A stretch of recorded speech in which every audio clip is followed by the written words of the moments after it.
아멘. 어제 날씨가 참 따뜻했는데요. 조금 추워진 것 같습니다. 요즘 어딜 가나 감기 때문에 병리하시는 분들이, 고생하시는 분들이 많이 계시는 것 같아요. 이번 주 한 주간 또 많이 추워진다는데 여러분들 감기 조심하시고 병리하는 분들을 위해서 계속해서 해주시면 감사하겠습니다. 여러분, 성경에서 우리가 성도라면요, 누구나 자신의 롤 모델로 삼는 사람이 한두 명씩은 있습니다. 나는 과연 성경의 인물 가운데 누구를 롤 모델로 삼는가? 혹시라도 없다면 성경을 읽고 묵상하는 가운데 여러분들의 롤 모델을 한 사람 정하시면 참 좋을 것 같습니다. 근데 성경 속에 내가 이분처럼 살아야겠다, 이분의 믿음이면 내가 본받아야 되겠다, 그런 롤 모델들이 갖고 있는 공통점이 있습니다. 그 가운데 하나는요, 이분들이 모두 다 한결같이 기도의 사람이라는 사실입니다. 네. 이분들은요, 아무리 힘들고 고통스럽고 암울한 상황에 처했다 할지라도 기도의 줄을 놓지 않았습니다. 근데 반대로요, 모든 일이 잘 되고 형통할 때 그냥 하는 일마다 쭉쭉 잘 되고 기도하는 것마다 응답받을 때 그때 역시 기도의 줄을 놓치지 않았습니다. 우리는 어떻습니까? 힘들 때는 하나님 살려주십시오, 기도 많이 하지 않습니까? 잘 될 때는 오히려 기도를 좀 덜하는 그런 경향을 가지고 있습니다. 우리의 롤모델이 되는 성경 속의 모든 인물들은 기도가 한결같다는 것이 있습니다. 힘들 때나 어려울 때나 모든 세상 일이 잘 될 때나 한결같이 기도의 줄을 놓치지 않았다는 사실입니다. 아멘. 여러분, 왜 그렇습니까? 하나님이 기뻐하시는 우리 인생의 모습 가운데 하나가 바로 기도의 사람이 되기를 원하시기 때문에. 아멘. 어떤 분들은요, 다른 건 다 잘하는데 기도만큼은 거의 안 하는 분들도 있습니다. 전도도 열심히 하고 성경도 많이 보는데요, 이거는 이 신앙이 언밸런스죠. 물론 다른 경우도 있습니다. 기도만 열심히 하는 분도 있지 않겠습니까? 다른 것들을 좀 등한시하고, 이것도 물론 언밸런스예요.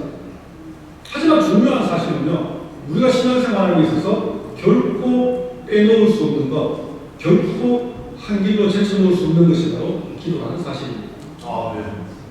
하나님이 기뻐하시고 원하시는 것이 바로 우리가 기도의 사람이 되기를 원하시기 때문에 그렇습니다. 아멘. 오늘 본문의 주인공이 사도 바울 역시, 바울 하면은 뭐가 제일 떠오릅니까? 전도자죠. 역사상 최고의 전도자였습니다. 그럼 사도 바울이 전도 아니냐? 그렇지 않다는 것이죠. 가는 곳곳마다 만나는 사람들마다 사도 바울은요, 기도하기를 쉬지 않았습니다. 인류 역사상 최고의 전도자이면서요, 또한 가장 기도 많이 한 사람 가운데 한 사람이기도 했습니다. 우리가 이미 알고 있듯이 바울은요, 예수 믿는 사람들을 체포하고 다메섹으로 가다가 예수님 만나고 그 인생이 180도 완전히 바뀐 사람이지 않습니까? 근데 바울이 예수님 만나기 전에는 기도했다는 말이 없습니다. 그렇게 열심히 똑똑하고 나름대로 율법을 지키려고 했던 사람인데 기도했다는 말은 예수님 만나기 전에 찾아볼 수가 없습니다. 기도에 대해서만큼은 결코 예수님 만나기 전에는 하지 않았다는 것이 있습니다. 근데 바울이 예수님의 제자가 되고 난 다음에 자기 자신의 모습을 보니까 참 내가 잘 살았다 이런 게 아니었습니다. 열심히 살았을지는 모르지만, 최선을 다했을지는 모르지만, 과거 예수님 만나기 전에 내 모습 바라보니까 참 추악한 그 자체였다, 바울은 그렇게 보여요. 그래서 바울은요, 디모데후서 1장 15절에서 그렇게 말하죠. 죄인 중에 내가 괴수니라. 죄인 중에 내가 괴수니라. 바울은 아들로 여겼던 제가 디모데에게 쓴 편지에서 자신은 비방자요, 박해자요, 폭행자였다, 그렇게 말합니다. 예수님 만나기 전에 지난 삶을 돌아보니까 뭐 잘 살아준 것은커녕 죄인 중에 괴수였고 비방자요, 악행자였고 폭행자의 삶을 산 것이 바로 내 모습이더라. 그게 바울의 믿음의 고백이었습니다. 바울이 이런 고백을 할 수 있었던 것은요, 하나님께 받은 은혜가 너무나도 크기 때문이었습니다. 우리 믿음의 사람들은요, 다른 거 필요 없습니다. 은혜로 살아가는 사람이지 않습니까? 아멘. 당장 내일이 안 보인다 하지 않고요. 하나님의 은혜를 기대하면서 사는 것이 우리 믿음의 사람들의 특징입니다. 아멘. 예수님 만난 바울의 모습이 그랬다는 것이지. 한치 앞을 볼 수 없는 그런 상황 가운데서도 하나님께 받은 때가 너무 컸기 때문에 바울은 기도의 줄을 놓치지 않는 사실입니다. 아멘. 하나님의 은혜를 생각할 때마다 기도하지 않을 수 없었던 것이 바로 바울의 삶이었습니다. 그래서 힘을 얻고 그리고 다시 복음을 전했던 것, 그게 바울이지 않습니까? 본문 앞에 나온 8절에 보면요, 자신을 가리켜서 모든 성도 중에 지극히 작은 자보다 더 작은 자. 자, 이 말이 맞습니까? 틀립니까? 우리가 볼 때 바울은 어느 한 부분은 맞는 부분이 있습니다. 우리가 볼 때. 사실 이 성경에는 기록하지 않았지만요, 다른 어떤 이 기록들을 보면요, 바울이 키가 작았다. 이건 자신의 고백 가운데 이것만큼은 사실입니다. 또 바울은 외모가 썩 좋지 않았다고 합니다. 키도 작고 또 바울은 대머리였다고 해요. 대머리였고 키도 작고 아마도 이렇게 딱 봤을 때 뭐 괜찮네 이런 외모 아니었다는 것이죠. 그래서 지극히 작은 자 중에 더 작은 자, 외모만 보면은 바울이 어쩌면 그런 모습일지도 모릅니다. 그런데 이 말씀은 자신의 외모를 밝히는 말이 아니지 않습니까? 하나님께서 내게 주신 은혜를 생각하면 나는 지극히 작고 작은 자보다 더 작은다. 참 하찮은 존재다. 그렇게 고백하고 있어요.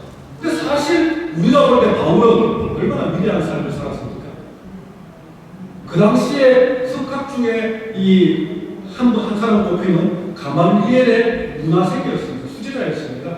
또 태어나면서부터 로마 시민권자여서 재판받을 때도 로마 황제에게 가서 재판받을 권한이 있는, 그 정도로 아주 장래가 충만맞는 파워 있는 똑똑한 그런 사람이 나오지 않습니다.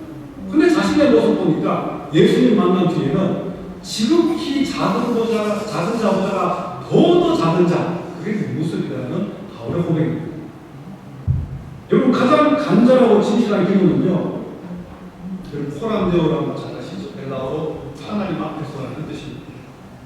하나님 앞에서 나 자신의 연약함과 부족함을 깨닫고 고백할 때, 그때부터 진실한 기도, 간절한 기도가 시작된다는 사실을 믿으시기 바랍니다. 아멘. 여러분, 유창한 기도 물론 듣기에 좋습니다. 아주 멋진 기도 듣기에 좋습니다. 오랫동안 쉬지 않고 끊임없이 하는 기도 물론 보기에 좋죠. 방언으로 기도하면 막 신뢰해 보이지 않습니까? 저도 예전에 그런 줄 알았어요. 신학교 다닐 때 방언으로 막 몇 시간 동안 기도하고 그러면 막 그냥 이 영적으로 충만한 것 같고 그랬습니다. 물론 다 좋은 기도입니다. 근데 더 중요한 것은 나 자신의 부족함이라고 철저히 깨닫고 하나님 앞에 나는 아무것도 아닙니다. 하나님 어떻게 해주십시오. 하나님만이 내 인생을 이끌어갈 수 있을 고백하면서 드리는 그런 간절한 기도, 진실된 기도가 가장 최고의 기도라는 사실입니다. 아멘. 오늘은 불렀던 찬송가 413장 내 평생에 가는 게, 제가 사석에서 여러 번 말씀을 드렸지만요, 제가 결혼식 때 제 친구들이 축가로 불러준 그런 찬송입니다. 축가로 잘 안 부르지 않습니까, 사실? 그런데 축가로 불러줬어요. 그때는 그게 그렇게 마음에 와닿지 않았습니다. 제가 29살 결혼했거든요. 20대 후반에 뭘 그렇게 인생에 대해서 막 그렇게 진지하게 고민을 하고 뭐 경험도 별로 없고 그러니까 그런가 보다 했습니다. 나이가 조금씩 들면서요, 40이 넘어가고 50이 넘어가면서 그렇게 살아온 시간 속에서 좀 인생의 쓴맛, 단맛도 여러 번 경험하고 나니까 이 찬양의 가사가 제 마음속에 깊은 울림으로 다가왔습니다. 또 앞으로 살면서 점점 더 깊이 있게 다가올 것 같습니다. 여기 이 찬송의 작사가 있을 때 보면요, 목사가 아니었습니다. 선교사가 아니었습니다. 그냥 집사였습니다. 근데 사회적으로 참 잘 나가는 사람이었습니다. 유능한 변호사이 되었고요.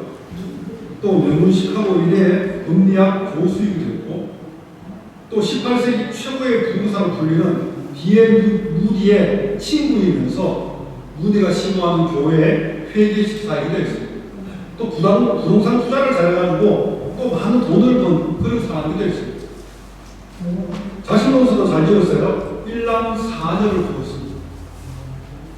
남부럽지 않은 누가 봐도 야 저렇게 살면 참 행복하겠다. 골고루 다 갖춘 사람이 바로 스페포드였습니다.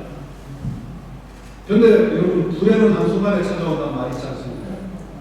1870년에 일어난 시카고 대화재. 지금의 시카고는요, 그때 시카고가 다 불타버리고 새롭게 도시 계획을 해가지고 새롭게 지어진 도시입니다. 1871년에 시카고가 다 불타버렸습니다. 여러분 찬송가에 보면요, 맨 왼쪽 앞부분에 이 작사가 스페포드에 대해서 얘기하고요. 거기에 연도를 보면 1873이라고 적혔습니다. 이 대화재 이후에 2년 지났을 때 바로 이 찬송가 413장에 가사를 썼다는 뜻이죠. 도시 전체가 다 불타버렸고요. 또 D.L. 무디가 시공하는 교회 역시 불타버렸고 스페포드의 집 역시 다 불타버렸습니다. 그런데 그 와중에 좀 덧진적으로요. 그 하나밖에 없던 이 외아들 그 외도받은 거요. 폐인을 해서 그저 천국으로 보낼 수밖에 없었습니다. 이런 상황에서 스페포드는 낙심하지 않았습니다. 불타버린 교회를 어떻게든 다시 세워야 할 일념으로 다시 건축하는데 힘을 보태고요.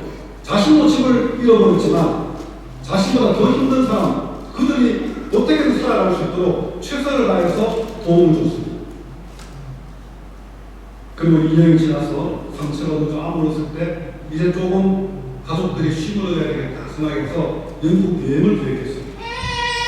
근데 마침 스페포드는요, 함께 가지 못하고 무디의 전도 여행을 반드시 도와야만 하는 일이 생겼습니다. 그래서 아내와 내 딸들을 먼저 보내고 나는 뒤따라가겠노라 했는데 얼마 지나서 전도가 하나 도착했습니다. 딱 두 글자였어요. Save the world. 나만 살아납니다. 아내와 내 딸이 탔던 배가 대세는 한가운데서 침몰했다는 것이죠. 충돌사고로. 그래서 내 딸들이 다 대서양 한가운데서 죽음을 당하고 그리고 아내만 겨우 살아남았다는 전보였습니다. 불과 2년 만에 다 잃어버리고 5명의 자식 또한 다 잃어버렸다는 것이죠. 그래서 바로 다음 배로 사후 현장에 가서 그 대서양 한가운데서 이 스페포드는요 밤중을 모여있습니다. 새벽 3시가 되었을 때 스페포드의 고백이 있어요. 그런 한방한 상황 가운데서도요 평생 단 한 번도 경험해보지 못했던 말로 표현할 수 없는 평안이 임했다는 것이죠. 그러면서 그 바다를 바라보면서 시를 썼는데 그 시가 바로 우리가 즐겨 찬송하는 찬송가 413장 내 평생 사는 길 이 찬양입니다. 여러분 사도 바울이 다메섹도상에서 완전히 딴 사람이 되었던 것처럼요. 스페포드 역시 내 딸이 놓을 사람 사고 현장에서 성령의 감동으로 시를 썼다는 것. 그것은 하나님의 특별한 은혜라는 것이죠. 기가 막히고 황당한 상황에서 하나님은 말로 표현할 수 없는 평안을 주셨다는 사실입니다. 여러분 한 3주 전에 한국에서 큰 사고가 있었지 않습니까? 무안공항에서 비행기가 완전 불타버렸죠. 착륙하다가 겨우 2명의 승무원만 살아남고 다 사망했습니다. 179명이 사망했습니다. 그런데 제가 다는 모르겠지만요, 찾아보니까 3대가 그 비행기 안에서 다 이렇게 목숨을 잃은 경우도 있더라고요. 바람도 장모님, 자식, 손자까지 우리 9명의 그런 가족이 목숨을 잃은 경우도 있고요. 또 어떤 경우는 이 할아버지만 한국에 살아있고 그 할머니와 자기 손자까지 다 잃은 경우도 있고요. 아무리 많은 보상을 받으면 뭐 하겠습니까? 아내와 자식과 손자까지 다 잃어버린 상황입니다. 스페포드의 심정이 그런 심정이었을 거다. 저는 감히 상상해 봅니다. 그런데 하나님은요, 이런 기가 막힌 상황 속에서 말할 수 없는 평안의 마음을 허락하신다는 것이죠. 물론 모든 사람에게 이러지는 않겠죠. 스페포드가 받은 특별한 은혜라는 사실. 우리는 되게 세상이 잘 될 때, 하나님 내게 은을 주셨다, 도움을 주셨다, 그렇게 간증도 하고 고백을 합니다. 근데 반대로 세상이 잘 되지 않을 때, 우리는 어떻게 해야 됩니까?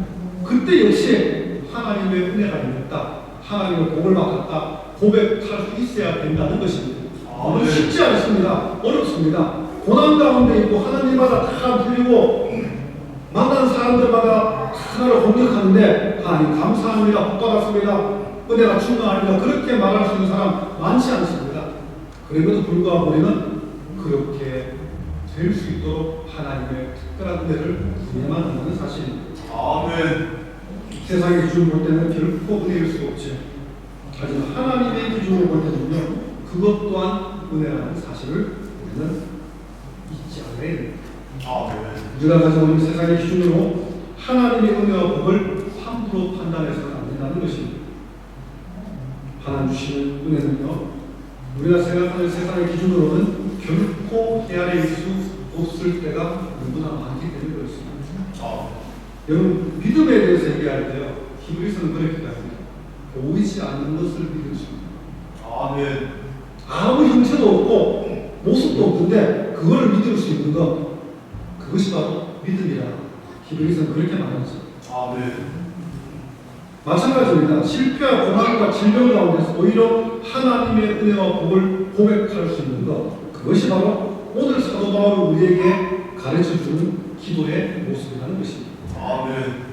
본문에서 에베소 교회 성도를 향해서 하고 있는 세 가지 기도 역시 우리가 평상시에 보통 일상적으로 하는 기도와는 좀 다른 차원의 기도를 말합니다. 6절 말씀만 보시기 바랍니다. 첫 번째 기도의 내용을 말하는데요, 6절 말씀은 한번 읽어보겠습니다. 시작. 그의 영광의 풍성함을 따라 16절입니다. 16절 죄송합니다. 읽어보겠습니다. 시작. 그의 영광의 풍성함을 따라 그의 성령으로 말미암아 너희 속사람을 능력으로 강건하게 하시오며. 아멘. 자, 첫 번째 가장 먼저 하는 기도의 제목을 보면요, 하나님 이거 필요합니다, 하나님 이거 좀 주세요, 하나님 이거 해결해 주세요, 그런 기도 아니지 않습니까? 좀 특별한 기도입니다. 우리가 평상시에 안 하는 기도죠. 속 사람을 능력으로 강건하게 해달라는 기도입니다. 이게 바울이 에베소 교회 성도를 향해서 한 첫 번째 기도입니다. 속 사람, 이 헬라어 원어를 살펴보면요, 이런 뜻입니다. 인간의 영, 마음, 이성과 의지가 활동하는 인격, 이게 속 사람의 이 원어적인 의미입니다. 이 속 사람은 고린도서 4장 16절에 보면 우리의 그 사람은 낡아지나 우리의 속 사람은 날로 새로워지도다, 그렇게 말씀하면서 육체에 속하여 부패한 그 사람과는 반대로 그리스도 안에 새롭게 창조된 새로운 피조물을 의미하고 있습니다. 아멘. 이게 바로 속 사람이 갖고 있는 의미입니다. 사도 바울이 담에서 도상에 예수님 만난 다음에 그때 무엇이 강해졌습니까? 속 사람이 강해졌다는 것이었습니다. 아멘. 나도 이런 경험했으니까 에베소 교회 성도들, 당신들도 이렇게 되었으면 좋겠다는 그런 기도라는 것입니다. 이 속 사람은요, 한 가지 특징이 있는데 성령의 능력으로 강건해지는 특징이 있습니다. 아멘. 그냥 기도만 한다고 되느냐? 거기에 성령의 능력이 임할 때 우리의 속 사람이 강해진다는 것이죠. 바울이 에베소 교회 성도를 위해 가장 먼저 한 기도가 바로 이 속 사람이 강해지는 것, 성령의 능력으로, 성령의 능력이 우리 가운데 임해서 겉보기에는 보잘것없는 것처럼 보일지라도 정말 그 속 사람이 강건해져서 예수의 사람으로 되기 원한다. 그게 바로 바울의 첫 번째 기도였어요. 아멘. 그 사람은 점점 나아가지지 않습니까? 나이가 들면은, 저도 예전에는 그래도 좀 외모에 좀 자신감을 가진 사람 가운데 한 사람이었습니다. 요즘 말로 왜 그 단어 아십니까? 잡범이라고 그러죠. 스스로 그냥 나 정도는 괜찮은데, 특히 결혼 전에는 뭐 믿거나 말거나 합니다. 교회 권사님들이나 장로님들이 사이 사고 싶다고 뭐 이런 얘기 참 많이 들었습니다. 제 아내 김남일 정도입니다. 사실이에요. 괜히 하는 말이 아니고요. 괜히 그냥 내가 뭐 된 것처럼 그런 생각이었습니다. 지금도 가끔 듣긴 하지만요. 나이보다 훨씬 젊어 보입니다. 그런 얘기 제가 더 젊을 때는 더 많이 들었습니다. 30세 때는 20대라는 얘기를 듣고요. 40대 때는 30대라는 얘기를 듣고 50대가 되니까 40대라는 얘기를 가끔 듣습니다. 가끔. 40대 같습니다. 감사합니다. 그래도 나름대로 그래도 이 정도면 외모가 좀 괜찮겠다 생각했는데요. 지금은 그렇게 생각합니다. 생각 못해요. 제가 겸손해서 아니고 실제 제 모습 보면은 안 그렇기 때문에 그렇습니다. 이제 좀 정상으로 돼가는 것 같아요. 외모가 정상이 되니까 이제 내 안에 있는 속 사람도 좀 정상으로 돼가는 그런 느낌을 받습니다. 젊었을 때는요, 뭐든지 다 할 것 같습니다. 근데 점점 그 사람이 낡아지면서 좀 믿음이 약하거나 예수 믿지 않는 사람들은 속 사람까지도 점점 약해집니다. 젊었을 때는 다 끝은 상태인데 점점 나이 들면서 그 마음이 쪼그라들죠. 그저 지금 하고 있는 것만으로 잘하면 좋겠다. 그런데 우리는 어떻습니까? 우리의 속 사람은 나이를 거슬러 올라갈 수 있습니다. 성령의 능력이 임할 때 하나님 역사하실 때 외모는 좀 쪼그라들지라도 우리의 속 사람은 점점 더 파워풀한 삶을 살 수 있다는 사실입니다. 아멘. 할렐루야. 아멘. 그 사람은 나아가시더라고요. 속 사람이 그리스도 안에 거할 때 날마다 새롭게 되고 강건하게 되면요. 그것이 바로 성도에게 임하는 최고의 복이요 은혜라는 사실을 믿었기 때문에 바울은 이렇게 기술했던 것입니다. 아멘. 우리가 바울의 기도를 보면서 분명히 알아야 할 것은요. 기도의 우선순위가 분명해야 된다는 것입니다. 아멘. 무엇을 먼저 기도해야 될 것이냐. 물론 우리가 급할 때는 급하기도 할 때가 있습니다. 하지만 조금만 정신을 차리고 난 뒤에는요. 가장 먼저 무엇을 기도할 것인가를 알고 기도해야 된다는 것입니다. 아멘. 예수 안 믿는 사람들 똑같이 하는 그저 세상적인 일 잘 되게 하고 그저 자식들 건강하고 하는 일 잘 되게 하고 그 정도의 기도의 수준을 우리는 넘어가야 한다는 것이죠. 아멘. 우리가 날마다 하나님께 나아감을 통해서 저희분들의 인생길 가운데 때로는 힘들고 어려운 상황이 닥칠지라도요 결코 믿음을 잃어버리지 않는 그러한 은혜를 주님으로 축원합니다. 아멘. 자, 에베소서의 성경은 바울의 두 번째 기도를 보시면요 17절입니다. 17절 말씀 우리 한번 다 같이 읽어보겠습니다. 믿음으로 말미암아 그리스도께서 너희 마음에 계시게 하셨고 너희가 사람 가운데서 일어나시고 터가 부어져서 17절 앞부분에 보면요 믿음으로 말미암아 그리스도께서 너희 마음에 계시게 하셨고 라고 있습니다. 여러분 예수를 믿는다 이 말은 다른 말로 하면요 예수와 하나가 된다 예수와 연합한다 그런 의미입니다. 다시 말하면 우리가 예수를 믿고 믿음의 사람이 되었다는 것은 이제부터 우리가 예수와 하나 되어서 내 마음대로 살던 인생이 아니라 예수님과 함께 가는 인생을 살아가는 것 그게 믿음의 삶이라고 생각합니다. 아멘. 예수님이 가는 대로 이리 와라면 이리 가고 저리 가면 저리 갈 수 있는 것 그것이 바로 믿음의 삶이지 않습니까? 아멘. 예수 믿기 전에는 아니면 내가 믿음이 약할 때는 내가 생각했던 경험과 가치관과 내가 알고 있는 지식에 이 기반해서 그렇게 삶을 살았다면 이제는 그거하고 좀 배치가 된다 할지라도 예수님이 가려가면 기꺼이 순종할 수 있는 것 그것이 바로 믿음이고 그러한 삶이 반복될 때 우리의 믿음이 점점 더 성장하고 성숙에 이르게 된다는 사실입니다. 아멘. 그것이 바로 진정한 참된 삶의 삶인 것입니다. 아멘. 여러분 바울은 에베소교회 성도들이 무엇보다 믿음 안에 거하기를 원했습니다. 아멘. 언제 어디서 어떤 상황 가운데서도 예수님이 그 에베소교회 성도의 마음속에 항상 함께하기를 원했습니다. 아멘. 그리고 5년 전에 코로나가 전 세계를 혼란에 빠뜨렸을 때 여러분 기억하십니까? 뭐 난리도 아니었지 않습니까? 뭐 하나 마음대로 할 수 있는 게 없었습니다. 근데 그때 수많은 교회 학자들, 미래 학자들, 또 수많은 이름만 되면 알만한 목회자들이 하나같이 포스트 코로나 시대를 대비해서 이렇게 저렇게 해야 된다. 뭐 많은 말들을 했습니다. 근데 5년이 지난 지금에 보면요. 그런 내침들이 무색할 정도로 수많은 성도들이 실제로 교회를 떠났지 않습니까? 그로 인해서 수많은 교회들이 실제로 문을 많이 닫았습니다. 토론토에 문 닫은 교회 수가 많이 들었습니다. 코로나 정말 위험했어요. 뭐 통계가 어떨지 모르겠습니다만 교회 출석만 얘기 두고 볼 때 20% 정도 줄었다고 합니다. 이거는 뭐 인류교도 마찬가지고요. 한국교도 마찬가지입니다. 코로나 전과 코로나 후 비교했을 때 20% 정도가 교회에 출석하지 않는다고 합니다. 심지어 작년에는요, 참 안타까운 사실이었는데요. 한국의 거의 모든 이 신학대학원들이 거의 다 미달이었다고 합니다. 제가 신학교 갈 때 경쟁률 치열했거든요. 심지어는 제가 십수하는 분 2명을 봤습니다. 십수. 10년 동안 총신신대원 들어가기 위해서 겨우 들어가신 분 2명이라고 했어요. 또 제 주위에도 4수, 5수, 6수, 부재교수였습니다. 장신대학원은 더 힘들었고. 근데 지금 총신대학원이 2달입니다. 원서만 내면 다 들어가요. 장신대학원도 겨우 2달을 그저 겨우 넘긴 정도.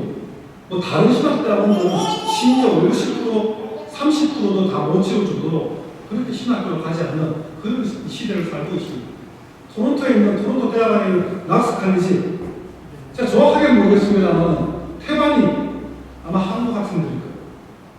캐네디언 학생들이 지원을 안 하니까 한국 학생들이 이제는 주류가 됐습니다.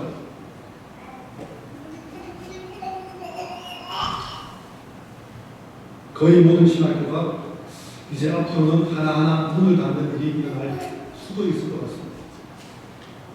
지금 한국에는요, 코로나 이후에 피입한 선교사님들이 아직도 선교지에 돌아가지 못하고 많은 분들이 그냥 대기 상태에 있는 분들이 있습니다. 5년이 지났는데 아직도 선교지에 다시 못 간 분들 정말 많다고 합니다. 선교지로 복귀하지 못하고 그래도 먹고 살아야 되니까 생계를 위해서 오랫동안 선교하다가 한국에서 뭐 할 일이 별로 없지 않습니까? 특별한 기술이 있는 분들은 아주 소수일 테고, 그래서 진입 장벽이 좁은 몸으로 때울 수 있는 택배기사라든지 대리운전기사, 전직 선교사님들이 그걸 가장 많이 하고 있습니다. 참 그런 얘기니까 참 많이 속상하고 참 안타까운 마음입니다. 한 영혼을 구원으로 인도하기 위해서 그렇게 오랜 시간 특별히 훈련받고 선교지에서 일했건만 결국 그분들에게 남겨진 현실은 가족의 생계를 위해서 무슨 일이든 닥치는 대로 해야만 하는 현실 속에 있다는 것입니다. 그렇다면 이분들의 삶을 실패한 인생이다. 저 선교사는 실패한 선교사다. 그렇게 말할 수 있겠습니까? 저는 결코 그렇지 않다고 생각합니다. 여러분, 세상이 뭐라 하든지 하나님께서 인정하시면 그것이 바로 성공한 인생이지 않습니까? 아멘. 하나님의 은혜와 복을 충만히 받은 인생이지 않습니까? 아멘. 세상의 기준으로 볼 때는 실패한 인생이 보일 수 있습니다. 하지만 하나님의 기준으로 볼 때는 그렇지 않는 것이죠. 아멘. 제가 언젠가 한번 말씀을 드릴지 모르겠습니다. 제가 섬이를 믿어버렸는데요. 저 서해 바다에 한 작은 섬인데요. 거기 교회가 있는데 교인이 한 명도 없는 상황에서 담임 목사님이 10몇 년 동안 설교하는 그런 분이 계셨습니다. 어떻게 설교하느냐? 이 방송, 교회 안에 설교가 한 명도 없는데 교회 바깥으로 방송 울리게끔 이렇게 스피커를 장치해가지고 아무도 없는 가운데서 자기 혼자 설교하는데 그것을 10몇 년을 하십니다. 정말 대단한 정말 의지의 이 목회자라고 생각이 들었습니다. 그분이 십수년 동안 그렇게 복음을 전했는데 단 한 명의 열매도 없었다는 걸 하나님 보실 때 너 실패했구나 그렇게 말하지 않았다고 생각합니다. 하나님께 인정받는 그것이 바로 성공한 인생이라는 사실을 믿으시기 바랍니다. 아멘. 실제로 모슬림 주님하시는 분이 고백하는 내용을 들은 적이 있습니다. 선교지에 가서 10년 동안 내가 수고하고 전도하고 했는데 아직도 한 명의 전도자를 한 명의 이 결실을 못 맺었습니다. 그런 고백이었습니다. 한국에서 그 선교사를 파송하기 위해서 그렇게 물신양면으로 힘을 보탰지만 10년 동안 단 한 명도 인도를 못했는데 참 나 자신이 부끄럽다는 고백이었습니다. 저는 결코 부끄럽지 않다고 생각합니다. 정말 위대한 고백이라고 생각합니다. 10년 동안 한 명의 결심도 없는데 그렇게 포기하지 않고 끝까지 복음을 전할 수 있다는 건 저는 대단한 인물이라고 생각합니다. 여러분 마틴 루터가 이런 말을 했습니다. 선한 사람은 있는 것을 생각하고 감사하지만 악한 사람은 없는 것을 생각하고 불평합니다. 참 멋지지 않습니까? 조금 바꿔보면요, 믿음의 사람은 있는 것을 생각하고 하나님께 감사 찬송하지만 믿음이 없는 사람은 없는 것을 생각하면서 하나님 내게 왜 이러십니까? 저 사람은 이거 주시 나는 왜 안 주십니까? 불평한다는 사실이죠. 믿음으로 말미암아 우리 안에 예수 그리스도가 계시기만 하면요, 그 인생이야말로 진정으로 성공한 인생입니다. 아멘. 하나님의 은혜와 복 가운데 거하는 인생이라는 사실을 믿으시기 바랍니다. 아멘. 사도 바울이 이렇게 기도한 것처럼요, 우리의 기도 또한 예수면 됩니다. 예수면 충분합니다. 아멘. 그렇게 기도하시기를 주님의 이름으로 축원합니다. 아멘. 이런 순간을 향한 바울의 세 번째 기도, 17절 이 뒷부분부터 보시기 바랍니다. 17절, 18절, 19절인데요. 좀 기도의 내용이 깁니다. 한번 읽어보겠습니다. 다시 17절부터 처음부터요. 믿음으로 말미암아 그리스도께서 너희 마음에 계시게 하셨고 너희가 사람 가운데서 뿌리가 박히고 터가 굳어져서 너희 모든 성도와 함께 그 너희와 깊이와 깊이가 없다는 데다가 하나님의 모든 충만하신 것으로 너희에게 충만하게 하시기를 구하노라. 아멘. 기도 내용이 좀 긴 것 같지만요, 앞에 내용들을 이 내용은요 마지막 기도를 위해 필요한 설명에 불과합니다. 먼저 상황 가운데서 뿌리가 박히고 터가 굳어져서 17절 하반절이요. 그렇게 말하면 이것은요, 모든 믿음의 출발점이 어디에서 비롯된다? 사랑에서 비롯된다. 이 말씀입니다. 여러분 아무리 크고 위대한 믿음도요, 사랑 없이는 아무것도 아니지 않습니까? 산을 옮길 만한 믿음이 있다 한들, 천사의 말을 한들 사랑이 없으면은 이 믿음 그거 아무것도 아니다. 성경 그렇게 말하고 있습니다. 결국 믿음의 출발점은 사랑이 정제되어야만 된다는 것입니다. 아멘. 그렇기 때문에 바울은요, 이 사랑 가운데서 믿음의 뿌리가 박히고 믿음의 터가 굳어져야 한다. 그렇게 기도하고 있습니다. 아멘. 너희 모든 성도와 지식에 넘치는 그리스도의 사랑을 알고, 한글 성경은 18절이죠. 근데 실제로 이 헬라어 원어 성경은 19절입니다. 이유는 잘 모르겠지만 아마도 이 100년 이전에요, 한글 성경이 번역될 때 18절과 19절이 좀 뒤바뀐 것 같습니다. 실제 원어에는 18절과 19절이 뒤바뀌어 있습니다. 근데 19절에 나오는요, 이 차원이 네 가지 차원이 나오죠. 너비와 깊이와 길이와 높이와 깊이, 이 대상이 되는 말씀이 바로 18절 말씀입니다. 좀 쉽게 설명드리면요, 예수 그리스도의 사람은 그 너비와 길이와 높이와 깊이를 인간의 지식을 가지고 측정할 수 없는데, 그 리미트가 없는, 끝이 없는 사람을 깨달아 알게 되는 것이죠. 좀 다르게 표현하면 예수님의 사랑은요, 세상 그 어떤 것들보다 측정할 수 없는 사랑이라는 사실을 너희가 알았으면 좋겠다. 그것 기도하고 있습니다. 그래서 그 사랑을 위해서 기도하는 것이죠. 결국 19절 마지막에 기도하기를요, 하나님의 모든 충만하신 것으로 너희에게 충만하게 하시기를 구합니다.